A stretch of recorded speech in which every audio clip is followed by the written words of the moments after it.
देखो बच्चों, क्यों कहा जाता है कि एडवांस के PYQ जेईई मेन में करके जानी चाहिए। अब आप नोटिस करो, ये क्वेश्चन एडवांस 2021 का है। इसमें 9i पूछा है। फंक्शन बिल्कुल सेम है जो GIF ग्रेटेस्ट इंटीजर फंक्शन के अंदर दे रखा है, वो 0 से 10 है। और यहाँ पे उन्होंने 0 से 9 पूछ लिया। यहाँ पे भी 9i पूछा था, यहाँ पे 9 ऑफ i ये हो जाएगा, लेकिन बस 0 से 9 कर दिया, 0 से 10 आया था। तो इस वजह से जिस बच्चे ने ये क्वेश्चन किया होगा PYQ एडवांस का, वो इस क्वेश्चन को बच्चा वहां जरूर करके आया होगा, क्योंकि उसके लिए पहले से एक सोच बन जाती है कि ये क्वेश्चन मुझे आता है। अब शुरुआत करते हैं यहाँ से कि कभी भी GIF का क्वेश्चन आए तो पर्टिकुलर ये अप्रोच अपनाना। वैसे तो ग्राफिकली भी सॉल्व कर सकते हैं क्वेश्चन को, तो उसके लिए इसका आपको मैक्सिमम मिनिमा और ग्राफ बनाना पड़ेगा। मैक्सिमम मिनिमा को देख देख के या इंक्रीजिंग डिक्रीजिंग को देख के आपको ग्राफ बनाना पड़ेगा। लेकिन अगर ग्राफिकल अप्रोच से नहीं जाना चाहते तो बहुत ही इजी मेथड है जो मैं आपको बता रहा हूँ, इसको बहुत ध्यान से सुनना। किसी भी क्वेश्चन में अप्लाई करना, कभी भी फेल नहीं होगा, नेवर। आप इसलिए इस अप्रोच को यूज कर सकते हैं। करना क्या है, जो भी GIF के अंदर लिखा है फंक्शन, जो भी लिखा है ग्रेटेस्ट इंटीजर फंक्शन के अंदर, उसको नोट कर लीजिए इस तरीके से। और ये हम जानते हैं कि ग्रेटेस्ट इंटीजर के जो भी ग्रेटेस्ट इंटीजर फंक्शन होता है fx का, वो इंटीजर बनता है x की किस किस वैल्यूज के लिए। वहीं पे ये फंक्शन क्या होता है, स्प्लिट होता है, ब्रेक होता है।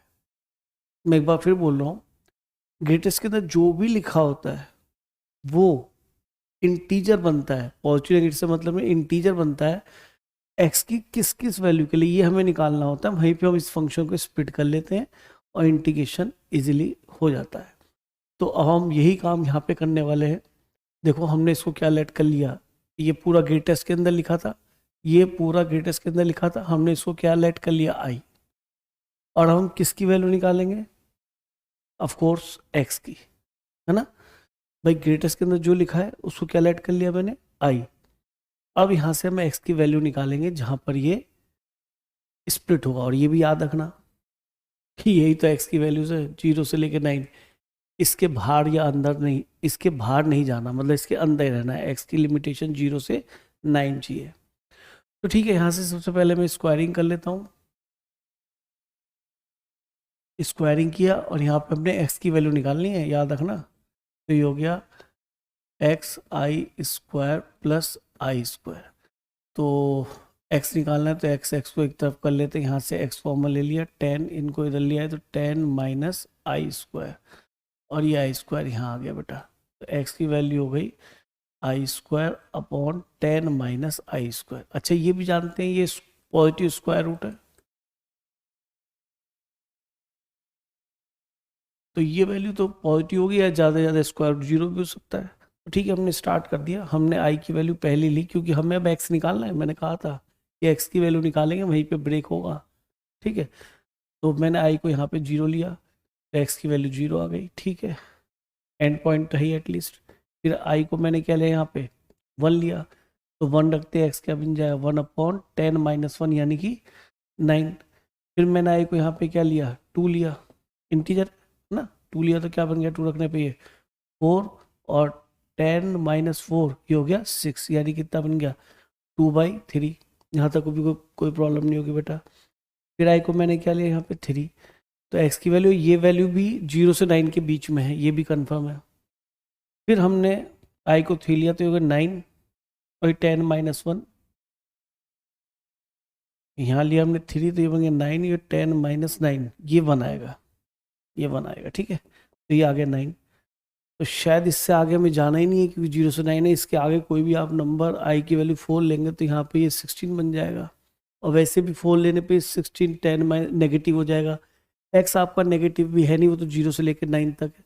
तो केवल 3 पॉइंट पे ब्रेक होने वाला, दो ही, एक 1/9 और एक 2/3।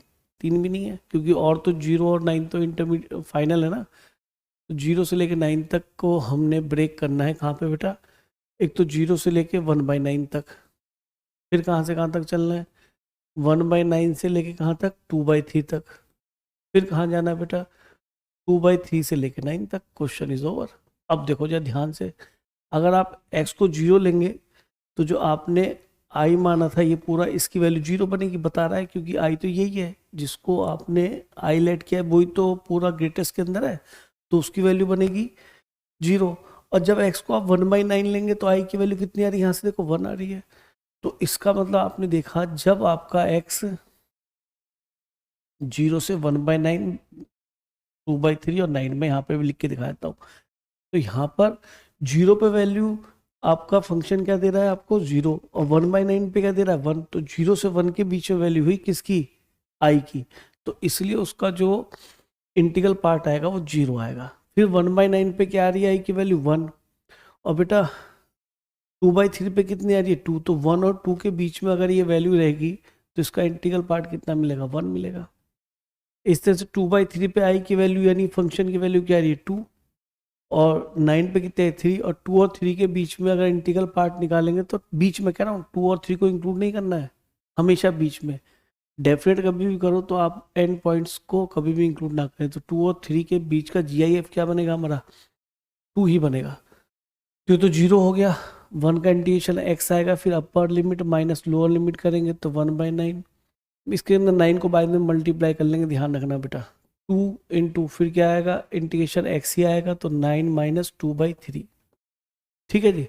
तो ये कितना बन गया, 3 से ऊपर नीचे मल्टीप्लाई किया तो 6 माइनस 1, तो 5/9 हो गया, प्लस 2, 9 के 27 माइनस 2 कितना हो गया बेटा 25/3।